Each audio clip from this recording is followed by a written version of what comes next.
Well, it's mid-September. We get snow here. I think I'm going to set up my PD shelter right in that area, in that little clearing, with my fire and all that sort of thing. Back here in this grove of trees,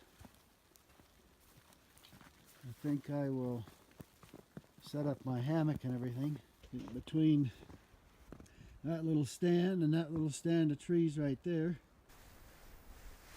Alright, so I'm just going to put up my PD shelter. I got to put 10 of the 12 of these D-rings on the tent pole. See, in here it's mid-September and it is snowing.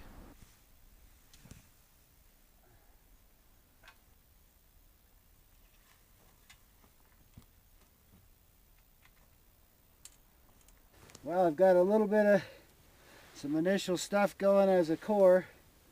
Everything up here is very, very wet.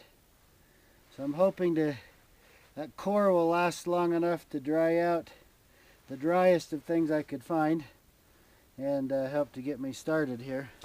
Well, slow and steady. It's been about 15 minutes right there, but it's starting to catch a little bit. Well, I got me a nice fire going finally with all this sopping wet wood. I'm sitting inside my PD shelter here. Well, it was stormy when I got in here yesterday, and man, the wind was blowing, the snow was coming down. It did blow a lot last night, I'll tell you what. Of course, I chose to camp on the ridgeline, but then when I went to bed, I snapped the Osni cloak here up on the bottom side of my poncho that I set up as a hammock between these trees. Well, I don't know what there is about me, but I get on these kicks and I eat the same thing for a while. Now I got hooked on these southern style hash browns.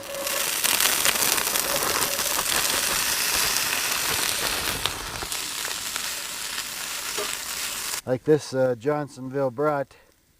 And the nice thing, I mean, what is it? Like, it's just pork sausage, really, you know. But man, I really like it in here because it's warm above me. It's warm in front of the stove, and the back side of me is warm. This is kind of a nice little setup here. Well, my little bit of brats is done. I put them in here. Got my egg going. This is going to be eating time pretty quick here. But hey, you know, it's nice. Sitting down here like this, I got my fire right here. I can feel a lot of heat coming from the top down. Oh, it's nice. When you do it just right and you pour that hot water in there, it goes all frothy. And you just slurp up the froth. It's awfully nice. I know, I have some weird things I like, probably. I know my egg looks nasty. I kind of let it go a little too long. I have a hard time cooking.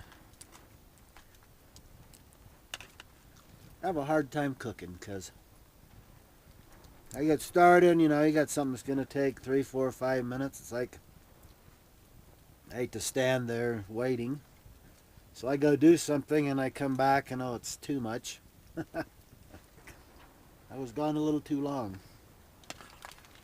That's the story of my life. I just do too many things at the same time. It's going to be a beautiful day. Not a cloud in the sky anywhere that I can see. Well, there's the view just to the left of where I'm sitting eating my breakfast. Alright, I just wanted to show you another color of poncho that we have. I've actually got this one over top of our new Osni cloak, which integrates the cloak liner to the poncho, and it fits any poncho. All of our ponchos, the snap systems, all fit each other. It says it's olive yellow. It's kind of a bright lime green color. So, well, it's mid-September, and I'm up here just a little bit under 11,000 feet elevation, camping, and we got some snow. And our ponchos, even right from the beginning, we planned on there being a system of things to use with the poncho and ways to use it. But as you know, our poncho series also makes into hammocks and many other things. And so I'm using it here as a hammock. Follow us very closely. You've probably seen our Osni cloak, which is actually designed as a liner for our ponchos. Since it has snaps on it to snap into a poncho, those snaps can be used to snap onto the poncho when it's set up as a hammock.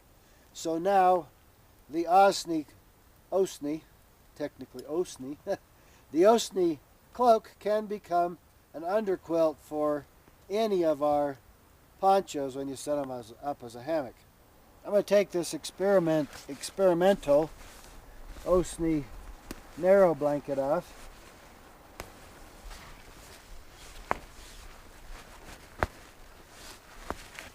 And I'll just toss that back there on the ground for right now. That won't hurt it. The snap patterns in all of our stuff all matches each other's. And snap this off of here.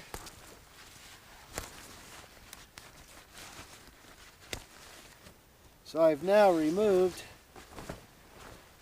my Osni cloak from being an underquilt, and it is now going to be a cloak.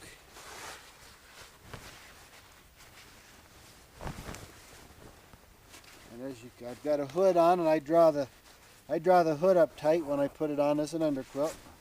So now we'll open that up. And now we'll just put it on here.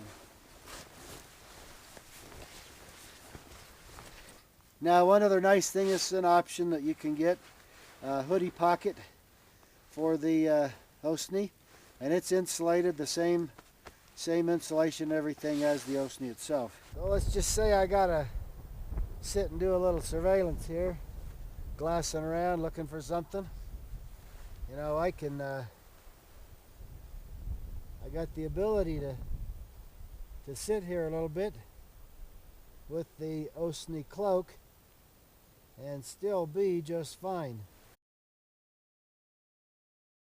Just like with the poncho, if I needed to huddle up somewhere for a little bit and wait on something, I can get me a nice soft spot under a tree, lean up against a tree, and I can sit here and batten down the hatches.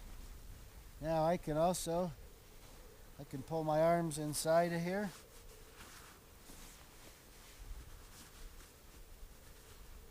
Then I can grab the corners and pull those outside corners underneath my arms, my armpit basically, like this.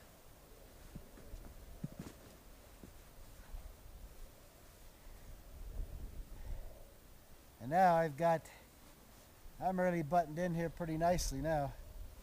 Now of course I can use any of our ponchos with this thing, even this ultralight sil nylon Realtree. Alright, so say I'm fully in. Now I'm not multicam, I'm Realtree Extra. Very simple. Yes, this thing is reversible, this Osni cloak. To reverse it to the other side, just shove your hand up inside, grab the hood, flip it, and it's now the new color. So one of the nice things about the Osni cloak is for one thing, it's a standalone item. So I can use it by itself like I'm doing right now. You know, I can sit here and be comfortable, be warm, be ready to be on the move as soon as I need to and not be like overly cold. Well, what we've done here is I've been playing for some time with some different blankets to use inside when you're in the hammock, but I wanted to be smaller blankets, something that will just lay right in there with you. So this is a Osni narrow blanket. It's not available yet. We're still messing with a little bit, but it's going to be part of the line. It's got double-sided snaps on it as well, and it snaps to the Osney cloak that you're using as an underquilt. So now when I snap this on top of here, this becomes integrated with the whole setup. And now if you got a wind come up or whatever, it's not going to blow it off or something like that. So that's all inside of there.